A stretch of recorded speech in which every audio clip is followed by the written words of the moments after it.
Olá, hoje eu vou continuar falando um tema que eu já falei, mas ainda pretendo fazer outros vídeos a respeito, que é a questão do precariado.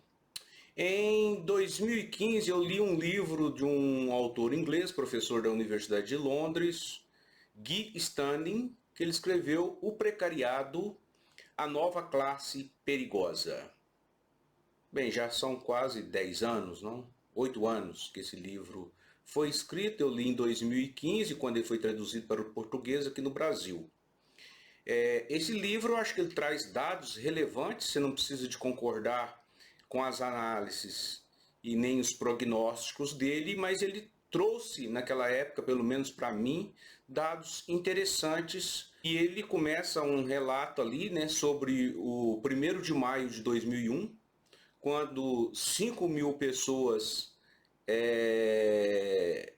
estudantes, jovens ativistas dos movimentos sociais, pretendiam fazer um ato em Milão de 2005, 1º de maio de 2005, que pudesse contar com a participação desse pessoal que estava ali ou no subemprego, desempregados, sem garantias nenhuma, etc. Eles conseguiram reunir em 2001 5 mil pessoas no máximo nessa passeata e nesse ato. Em 2005 eles já eram 50 mil que participavam, ou seja, já não eram qualquer coisa. Aqui no Brasil, quando se tem aí uma manifestação com 3 mil, 4 mil, né, fazendo aí os atos que nós estamos vendo agora do Fora Bolsonaro, o pessoal já está impressionado, né, com o número, 30 mil pessoas. Esse pessoal que se reuniu e começou a fazer essas passeatas, eles se opunham ao sindicalismo tradicional, que já faziam seus atos tradicionais ali e não tocavam em temas que interessavam a esses trabalhadores. Os imigrantes começaram a engrossar as fileiras e se tornaram parte substancial, né, nessas manifestações do precariado. Eles iam às ruas, no entanto, como até hoje, né, ainda acontece, eles não tinham uma agenda muito clara, não muito bem formada, ou uma agenda muito assim diversificada. Não era fácil e não continua sendo fácil, né, entender quais são as reivindicações do precariado.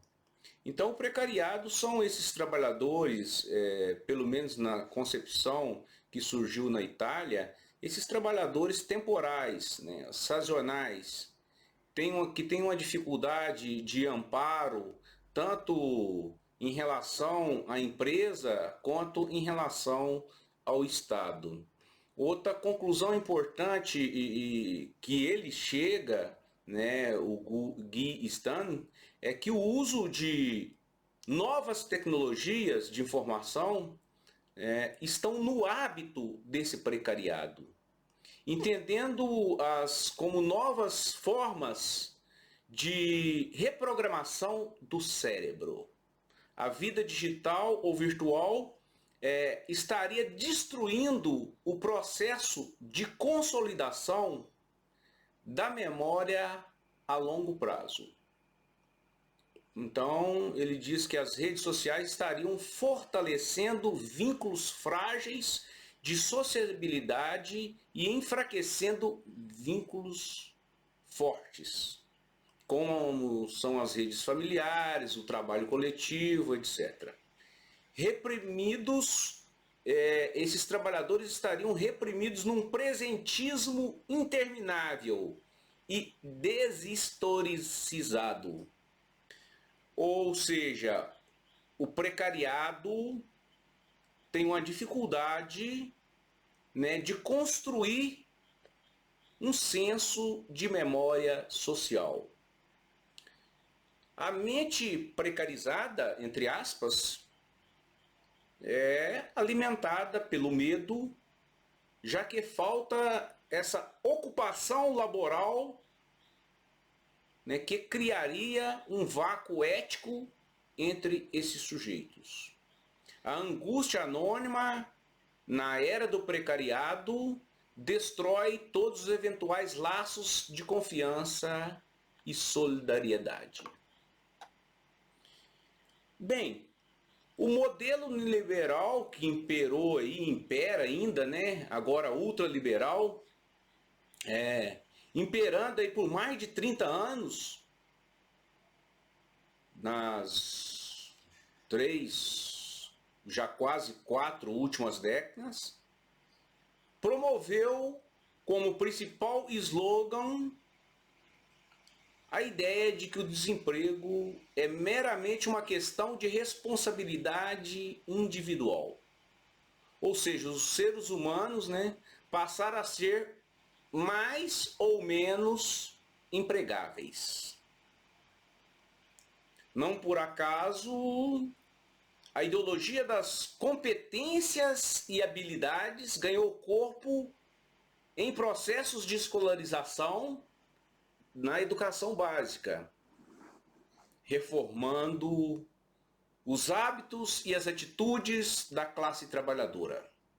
Esta é uma forma perversa de culpar e demonizar os desempregados como preguiçosos e parasitas sociais, já que haveria oportunidade para todos. A mercantilização da educação em todos os seus níveis produz um inflacionamento de diplomas super simplificados para os trabalhadores super simplificados. Passam a predominar, né, o extreme schooling, a classe menos afeita ao engajamento político, com pouquíssima adesão sindical, avessa a regimes democráticos. Apesar da participação desse precariado nessas manifestações a partir de 2001, que ficou conhecida como Euro May Day, a grande maioria do precariado, na verdade, não participa. Vivem no medo e na insegurança. Eles podem ir tanto para a extrema direita como para a extrema esquerda. Sobre a questão dos imigrantes, principalmente na Europa. Na região e na cidade de Prato, na Itália, uma região da Toscana, em 1989, começaram a chegar os chineses. É uma região de indústria têxtil. Em 2008, eles já tinham, né, os chineses, 4.200 empresas registradas e 45 mil imigrantes naquela cidade. Eles em um ano produziram roupas que daria para o mundo inteiro durante 20 anos. As empresas italianas que já haviam iniciado o fechamento de suas portas com importação de produtos e principalmente tecidos chineses, aprofundaram, né, ainda mais o seu contingente de trabalhadores registrados. Portanto, muitos desses trabalhadores italianos foram para o trabalho informal. Quando veio a crise financeira, várias fábricas de fato fecharam completamente as portas. E a chamada Liga do Norte, um agrupamento político de extrema direita, veio varrendo tudo que fosse parecido com esquerda. O primeiro-ministro Silvio Berlusconi falou em derrotar o exército do mal, ou seja, os imigrantes.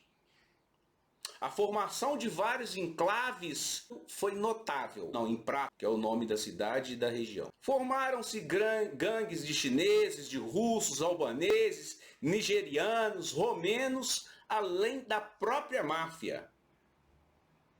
Então, na medida em que as empresas que trabalhavam com trabalho semi-escravo foram se espalhando pela região, os próprios italianos saíram do seu papel de trabalhadores formais, de proletários, e foram engrossar as fileiras desse precariado. As consequências políticas disso aí já eram previsíveis e se tornaram a realidade com o crescimento da ultradireita. O que aconteceu em Prato foi a consequência da chamada globalização do capital. Melhor, a consequência da aplicação ipsis literis da regra do neoliberalismo, o ultra-neoliberalismo. O Partido Comunista Italiano, como é de conhecimento do senso comum, nunca quis derrubar o capitalismo. É um partido que lutava por reformas, pequenas reformas, muito mais parecido com os partidos socialistas da Escandinávia. No final dos anos de 1970, um pequeno grupo de neoliberais percebeu que suas opiniões estavam sendo ouvidas. Eles não gostavam do Estado, melhor, das intervenções regulatórias do Estado na economia. Para eles, o mundo deveria ser um lugar cada vez mais aberto, onde o investimento, o emprego e a renda fluiriam para onde as condições fossem mais receptivas. Eles encontraram políticos que incorporaram suas ideias. Margaret Thatcher na Inglaterra e Ronald Reagan nos Estados Unidos. 30 anos se seguiram de neoliberalismo pelo mundo. A social-democracia caiu de joelhos diante da pregação neoliberal. Não houve praticamente resistência. Na década de 1980, a moda era a flexibilização. Principalmente a flexibilização do mercado de trabalho, que implica em flexibilização salarial. Jogar os salários para baixo. Tentar nivelar o máximo para baixo. Flexibilização de vínculo empregatício. Ou seja, facilitar as demissões da empresa sem muitos ônus, sem pagar, sem fazer um acerto como tradicionalmente se fazia. Flexibilização de habilidades, criando um trabalhador multifuncional, faz tudo. Por isso, foi criado entre os trabalhadores uma enorme insegurança. Uma massa de trabalhadores precarizados cresceu enormemente, sem empregos estáveis, sem horas fixas, sem planos de carreira, sem sindicatos e sem acordos coletivos. Esse contingente não tinha uma identidade que os fizesse uma classe para si, nas palavras de Marx, conforme Marx escreveu. Eles têm uma relação de confiança mínima com o capital e com o Estado. Diferentemente da situação anterior do proletariado. Os precarizados, entre eles, não há mais nenhuma garantia para que pudessem oferecer, vamos dizer assim, uma subjetividade ou uma relação de subordinação. Eles praticamente não têm poder de barganha, de negociar. O precariado japonês está na base da hierarquia de status no Japão, o que lhe impede acesso a gratificações e sua renda está muito abaixo da média. No Japão, portanto, é basicamente chamado de precariado o trabalhador pobre, mas tem um nome, uma junção de duas palavras do inglês e do alemão. Eles são chamados de fritters. Na França, o termo precariado significava ainda nos fins dos anos de 1970 os trabalhadores temporários e sazonais. Na Itália, as pessoas que fazem tarefas casuais e com baixa renda.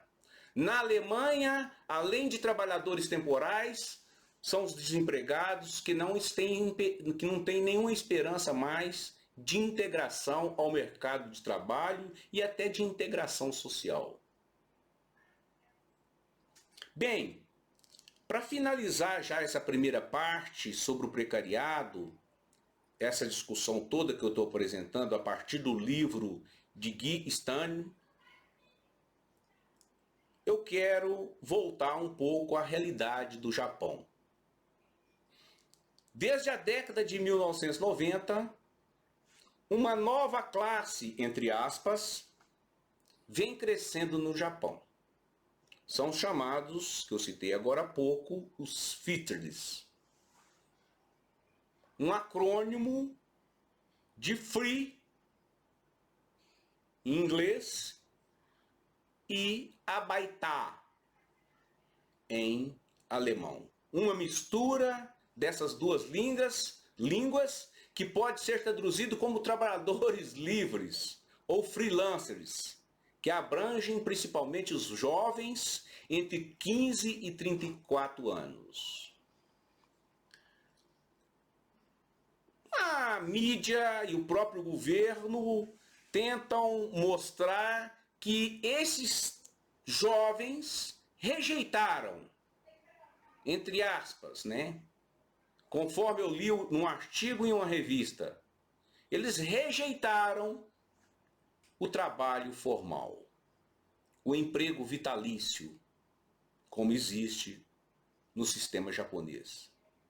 Essa nova classe trabalhadora, com baixa remuneração e de tempo parcial, surgiu especialmente em razão da bolha econômica dos fins dos anos de 1980.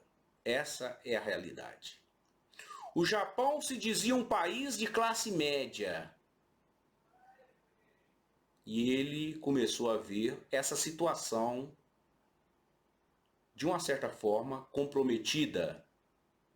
Este problema é principalmente agravado pela falta de segurança no emprego, que por sua vez tem causado o aumento dos casos de depressão, violência doméstica e altos índices de suicídio naquele país. Durante o primeiro mandato do ministro Junichiro Koizumi, de 2001 a 2006, o número de pessoas que trabalham em empregos regulares caiu 1,9 milhões, enquanto o número de fritters subiu para 3 milhões. Os fritters não iniciam a carreira após o ensino médio, durante ele ou mesmo na universidade. Ganham em dinheiro em empregos de baixa qualificação e baixa remuneração.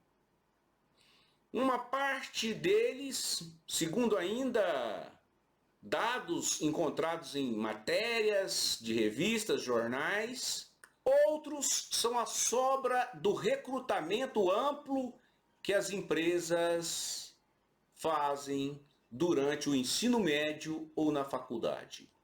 Os fitters têm problemas em ter uma casa, em ter uma carreira, em ter uma saúde e uma previdência. Muitos deles vivem em cubículos ou até mesmo em cybercafés.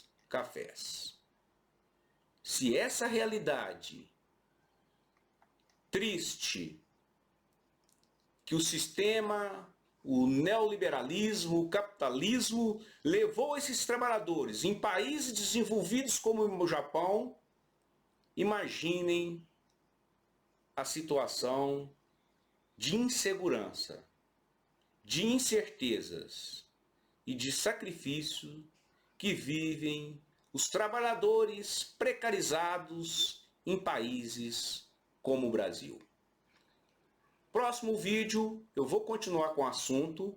É um tema muito importante para nós entendermos, porque a direita tem se aproveitado dessa situação para impor políticas cada vez mais caóticas no Brasil, nos países da América Latina ou onde quer que seja que o imperialismo tenha interesses econômicos. Até a próxima.